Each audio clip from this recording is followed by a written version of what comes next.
everybody, my name is Emma and welcome to the 4th day of my Minneapolis meeting Pride Week. Hey! So today I'd like to talk about Demi. Now you've got demisexual, demiromantic, and demigenders. And so let's start with the beginning. So demisexual and demigender are basically you don't have sexual attraction or romantic attraction to a person until you have a strong connection with them. And so Cassie mentioned this a little bit earlier. Some asexuals might think that they're demisexual before they realize that they are asexual.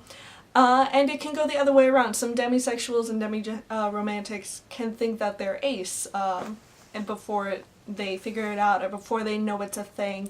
It's kind of like how I didn't know I was gender fluid because that's not really a big thing that's talked about in the LGBT community. It's the same thing with ace and demi. And it's very important to know that demisexuals and demiromantics aren't only half committed because they're not, fully sexual or they're not fully ace.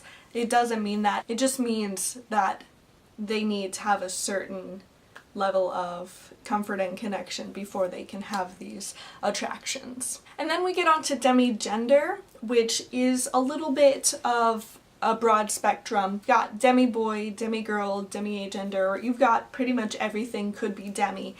And instead of it being an only if they have this connection type thing for the sexuality and romantic stuff, it's more of a part. Like a demi-girl will feel partially like a girl but not fully like a girl, or it can be on a fluctuation level around that. The same thing with demi-boys and demi-fluid. They'll be partially fluid and have some different boundaries there. Basically just a partial association with a gender or a gender identity. And any of the demigenders don't have anything to do with biological sex, which is what parts you got and what you were born with, basically. It's very important that we talk about this because it is one of the letters, I guess, that isn't really talked about in the LGBTQIA community. I've never seen demi represented in the large acronym unless someone's talking about, the LGBT alphabet soup or the gay alphabet soup. And I'm like, so what are the letters? Tell me that are in that alphabet soup. And that's not helpful in identifying them. We get that there are a lot of them, but that doesn't help us identify them.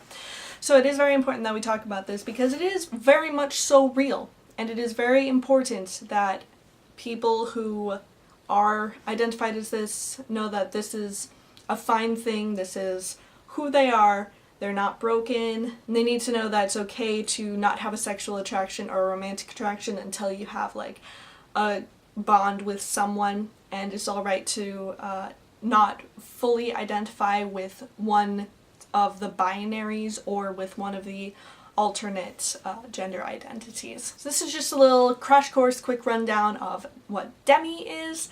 If you have any questions, you can put them in the comments down below. I'm personally not a demi, so I might not be able to answer a lot of these questions, but you can still definitely ask them. Someone else in the community could potentially answer them in the comments down below as well. As with always, with all of the videos this week, please keep the comments respectful. We don't need to be spraying any more hate into the world. And with that, that's all I've got for you guys today, and I will see you tomorrow.